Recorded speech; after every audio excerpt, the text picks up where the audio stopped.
Good morning, ladies and gentlemen. Happy Friday, July 24th, 2026. This is another episode of the Normal Isn't Necessary podcast. This is Road Rants, the DTE series where I tell you there's 132 miles until I need to put gas in my car. I hope all is doing well. I haven't been here in a minute. It's been a very busy week, and quite frankly, in the afternoons it's hot, so I don't really drive with the windows up. And this morning I am. It's been a beautiful week and a very fruitful and busy week. I just kind of want to recap with everybody. Like I said, I hope everybody is doing well. I hope everybody is feeling fantastic. Had an outreach today from our good buddy Papa Beard Beats, just sharing some love, checking in on the family. And it made me feel really good to know that he's still out there, he's still thriving, and he is doing amazing and well. I've been following him a little bit here lately. His music is just, he's on point. He's been doing a lot of projects. If you guys are a listener to the show, please go check out Papa Beard Beats on TikTok. I know he doesn't like the attention being drawn to him, but he's such a phenomenal and amazing human being that I want to share his music. I want to share his skill and his passion with everybody. I love this man so much, and we thank him, our UK supporter and our everyday hero. Papa Beard, we love you. Hope you're having a great day. I want to talk a little bit about some correlations between work and home life that I think are imperative. As you all know, I am a huge fan of the company that I work for. I love what I do. I love the people that I work with.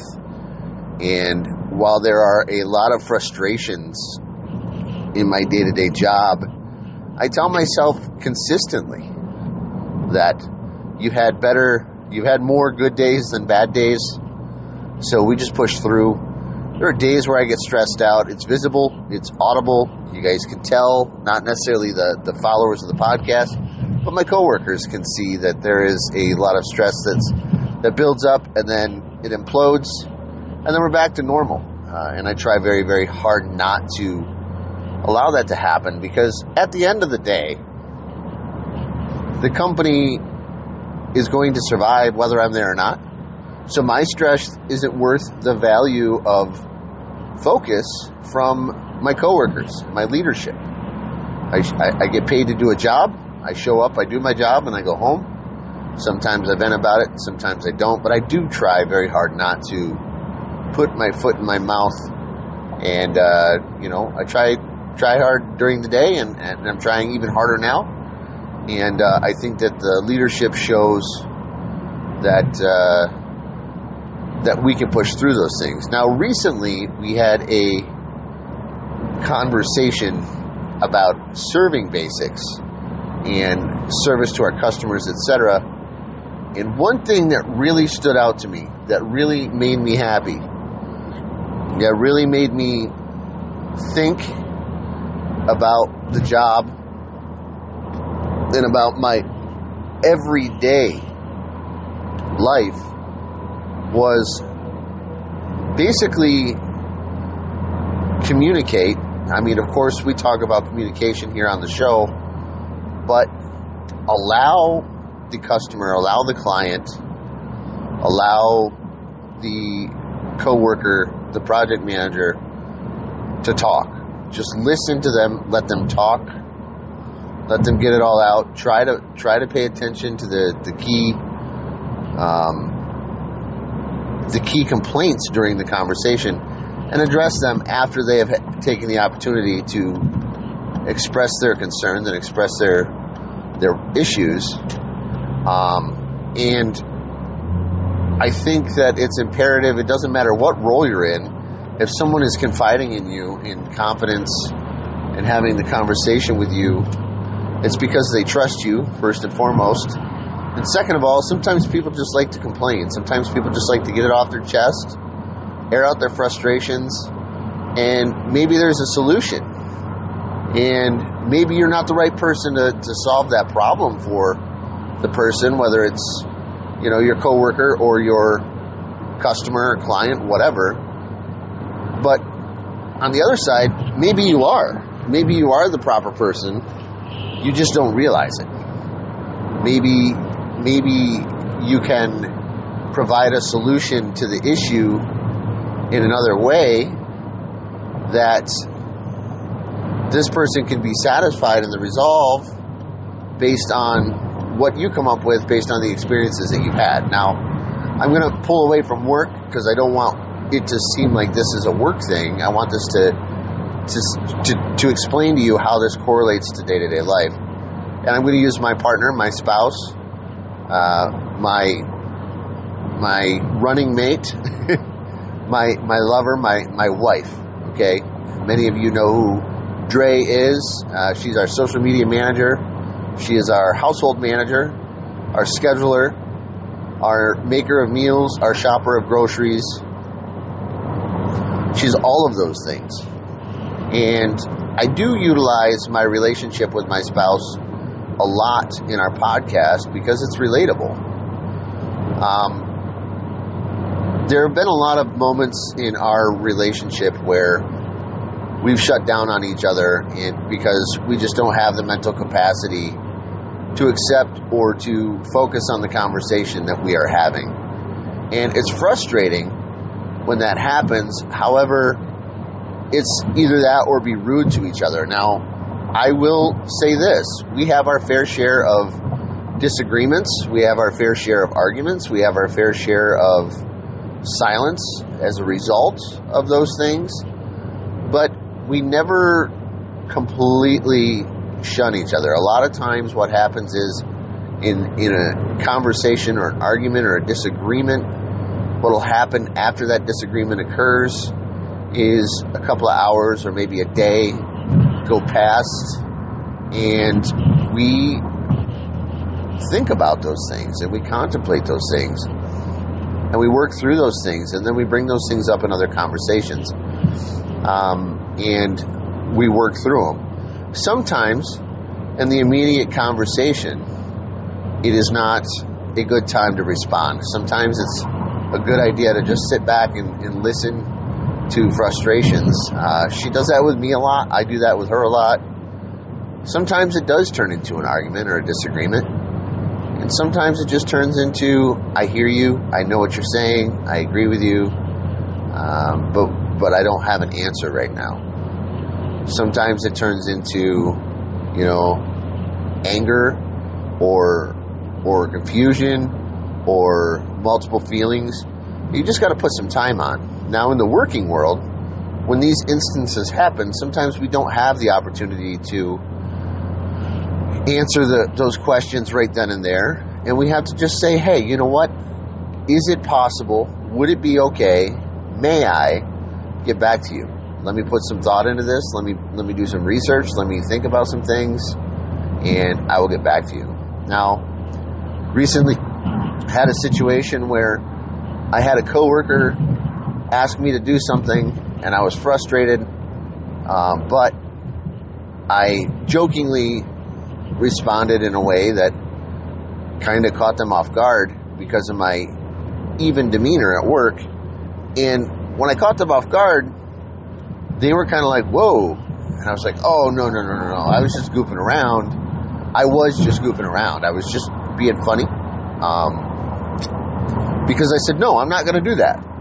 Have someone else do that. That's not a common response from me, and that's what caught them off guard, was because I said that. But the reality behind it is in that moment of frustration, I thought it would be humorous to do what I did or say what I said, and that all that was no, I'm not going to do it.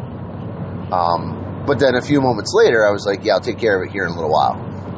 Now, the reality of it is a lot of people get complacent in the way that we respond and the way that we react and the way that we behave and the way that we present ourselves and express ourselves. Now, the beauty of that is the fact that we have free will to do whatever we like and whatever we choose within reason. And when we express that free will, sometimes it's not received very well, but sometimes that's just what we need to do, and sometimes that's our internal reset button. Sometimes that's our switch into reality of, hey, you know what? No, I just need to take a step back. I find myself shutting off my emails during the day and not monitoring them because of the workload that I have in front of me. And anything that comes in right now is a little less important than what I needed to handle 10 minutes ago. And we don't think about that in our day-to-day lives. And that's where we create anxiety. That's where we create stress. It's where we create frustration. Because we don't take the moment, take the opportunity, take the time to reset our brains internally, where we don't take the opportunity to Control Alt Delete and open up that task manager and try to separate those things out. Now, I try very hard not to bring my work home with me, both in the physical and the mental sense. I try very hard not to. I leave my computer at work during the day, every day, because my computer isn't going to do me any good at home.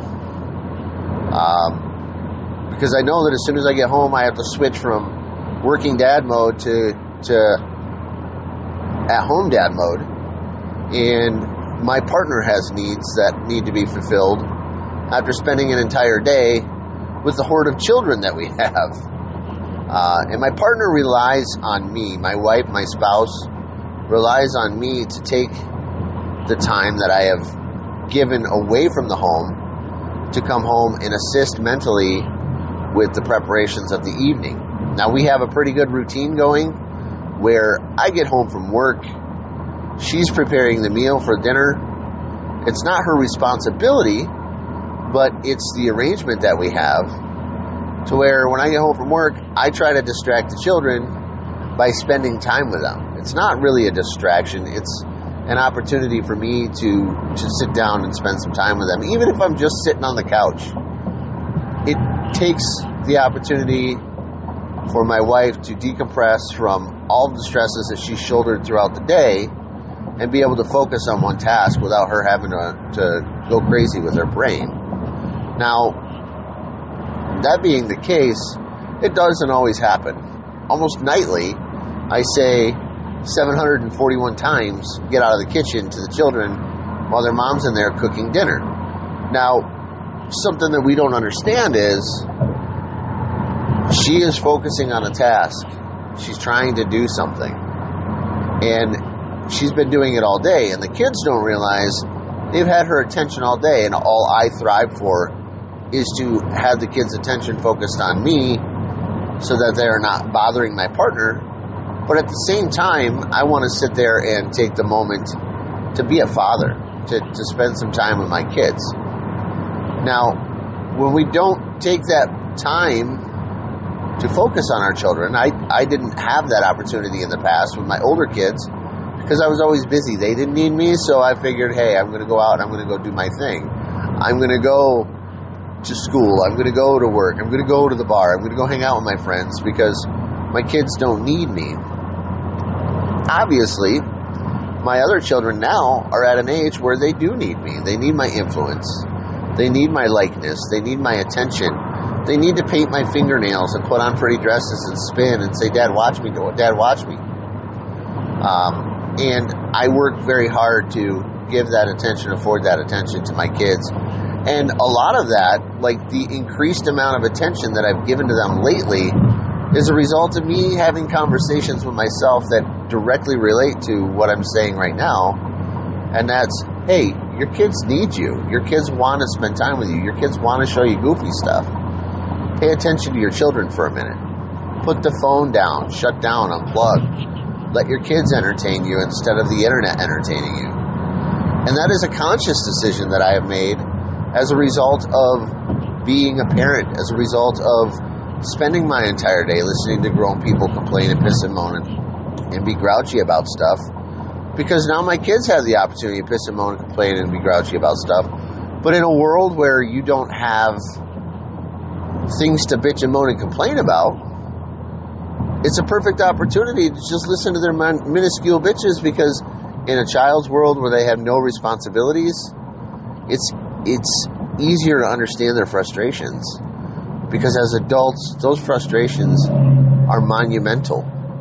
Because they are everyday frustrations, and they are things that we do carry, and the things that we do deal with at work, and the things that we do shoulder while we're doing the responsibilities that we have, such as a job, such as being a stay-at-home parent, such as, trying to make sure everything happens in such a way that, we're able to focus on the needs of others.